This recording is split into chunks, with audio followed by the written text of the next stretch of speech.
आपकी निगाह में है। नासरा जावेद इकबाल साहिबा, कता कलामी के लिए माजरत। इस वक्त शहरी रहमान साहिबा मीडिया से गुफ्तगू कर रही हैं सुप्रीम कोर्ट के बाहर, आइए देखते हैं।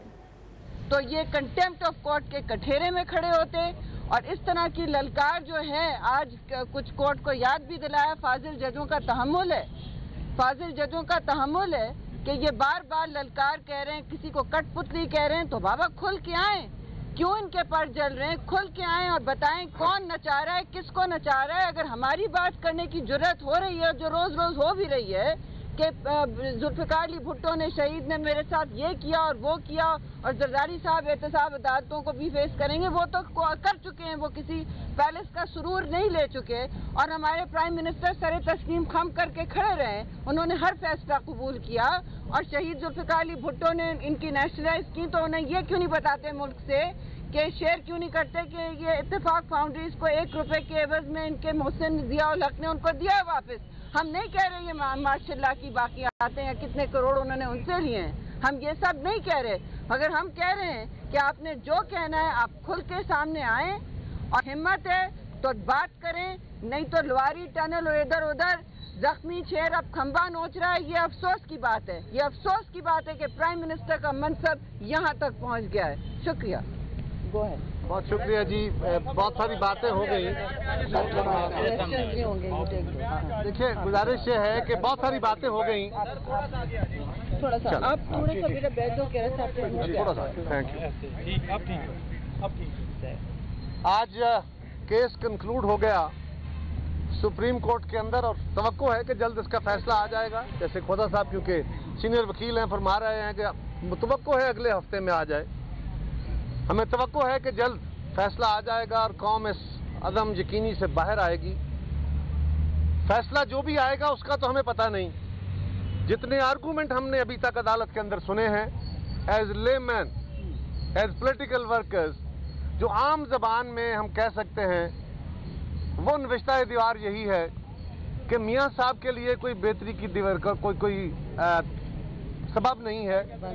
और अगर हम समझते हैं उनकी बात देखते हुए, उनको सुनते हुए, उनके साथियों के लहजे, खुद वजीर आजम की घबराहट और कल लवारी टनल में उनकी गुफ्तगू, तो यूं लगता है कि अदालत ने भी ये सोचा कि इन्हें क्या कहना है। भाई मुझे पता है मैंने कैसे कहा।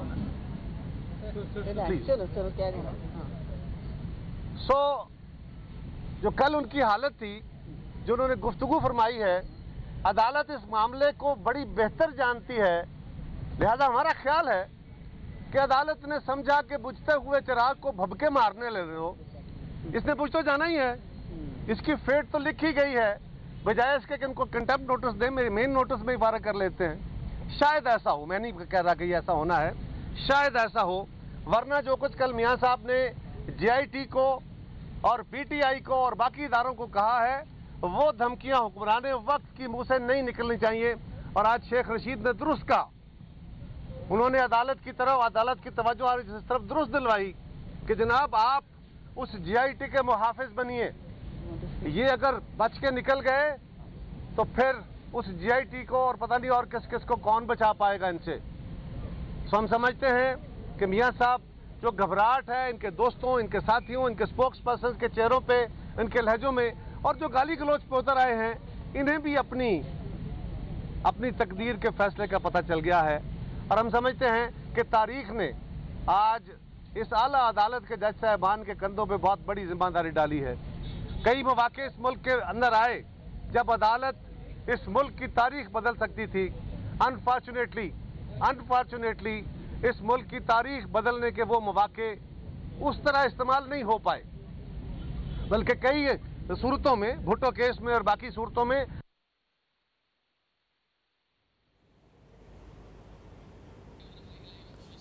पीपल्स पार्टी के रहनुमा कमर जमान कायरा और शहरी रहमान मीडिया से गुफ्तगू कर रहे हैं।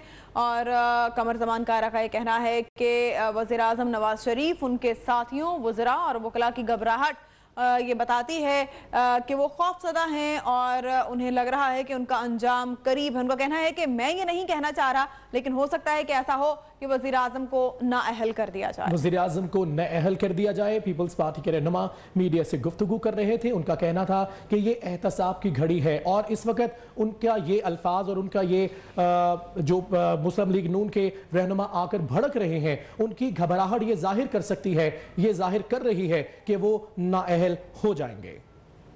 पीपल्स पार्टी के रहनुमा सुप्रीम कोर्ट के बाहर मीडिया से गुफ्तगू कर रहे हैं।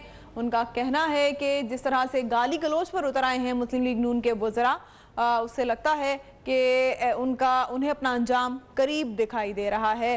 शहरी रहमान भी मीडिया से गुफ्तगू करी थी। उनका कहना था कि जिस तरह से JRT के मेम्बरान को और JRT की रिपोर्ट को ना सिर्फ के उस पर एतराज़ात किए गए हैं, बल्कि जो ज़बान इस्तेमाल की गई है